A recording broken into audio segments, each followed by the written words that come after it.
Hey everybody, welcome back to another episode of Shelf Life, where I just sort of take you on a ramble through my bookshelves and talk about some of the books that I've collected over the years that people might find interesting. So today we're going to hit up one of ye old classic topics, of which I have a ton of books, that is vampires. So today I've got the first novel in a series from Barbara Hambly, and this is called Those Who Hunt the Night. And there are 8 books in this sort of series total, also known as the Asher and Isidro sort of series. Those are the 2 main characters.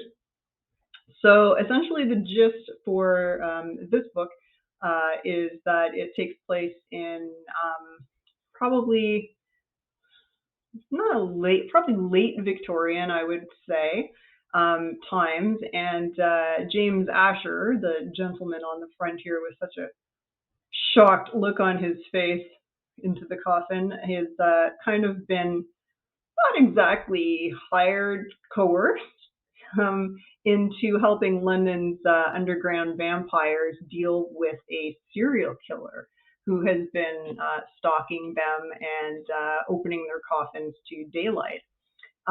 So James is being coerced because they have his wife. So he's sort of forced to help them and just hope that, they won't just kill them afterwards. So it's sort of like part mystery, part horror, part vampire, that kind of thing. And it's quite a good read,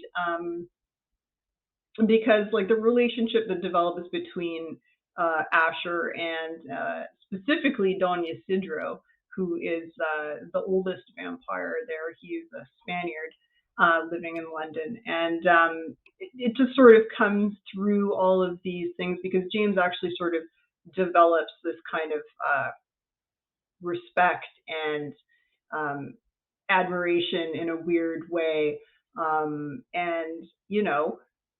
for the vampires who sort of have to live undercover and, try not to outright kill people that they have to feed from. Like, you got to maintain a balance, right? You got to maintain your cover.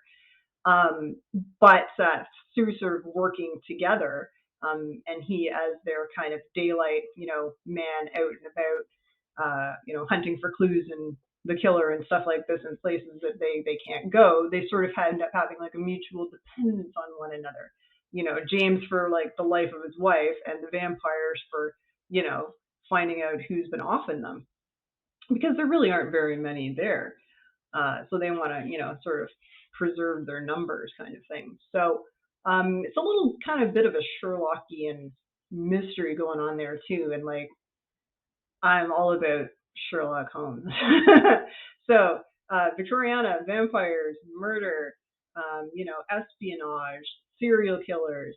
It's got a little bit of everything. And by the end of it, like I said, there's kind of like a very wary, respect between James and his wife, actually, who is a scientist. And so she sort of sees the vampires as like this scientific mystery to be solved sort of thing, right? Not like a supernatural creature. Like, there has to be some sort of explanation for things like that. So she's not as much afraid of them as she is fascinated by them. And that sort of pulls into the other books later on as well, where, James sort of teams up with the vampires on various other things like that. And, his wife eventually sort of starts looking for like a cure for vampirism. So it really evolves into like this kind of like interesting friendship between James and the vampires. So Barbara Hambly, like, she's also written a lot of fantasy as well too. So a lot of fantasy novels, and she also did like a standalone kind of vampire book about Renfield, actually. Renfield, Slave to Dracula, which I haven't read, but I think I might check that out, actually, because I know that they're doing a Renfield movie where I think Nicolas Cage is playing Dracula. So automatically I have to see that because Nicolas Cage. But yeah, I would definitely recommend more of Barbara Hambly's books.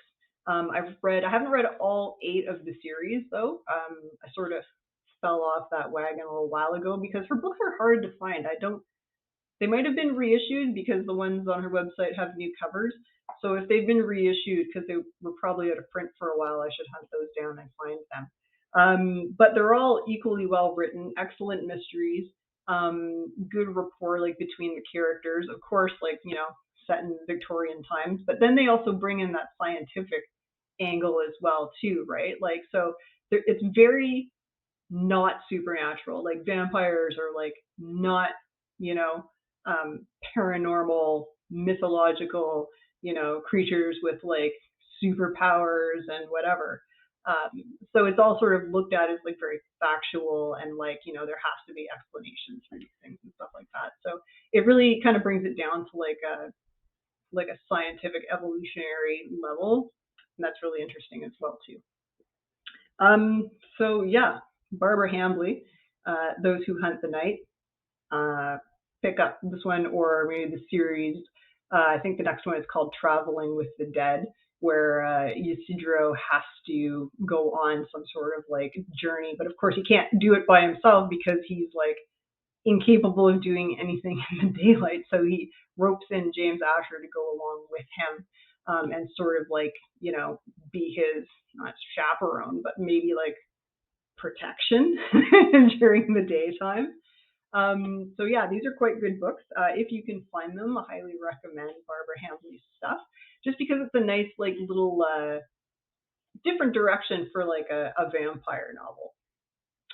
From like the hack and slash or like the housewife porn Twilight crap, or even like the classics like Dracula, which I love. Like they have their place, but honestly, like there are better written vampire books. So stuff that sort of falls outside the trope, like that's really what I'm interested in.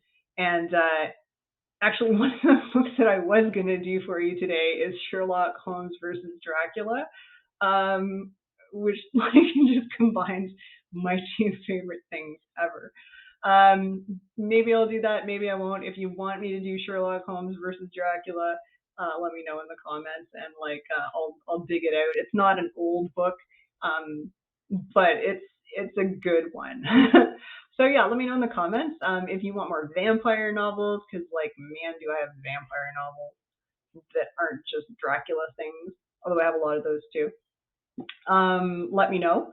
And if you want more mystery Sherlock Holmes stuff, let me know about that too. And this has been a little short one, but I will see you guys next time. Barbara Hambly, Those Who Hunt the Night. Oh, and this was published in 1988 originally. Fun fact, Barbara Hambly, who's about 70 years old now, also holds a black belt in karate and has competed in several national level tournaments. So she is like a fun lady. Bye.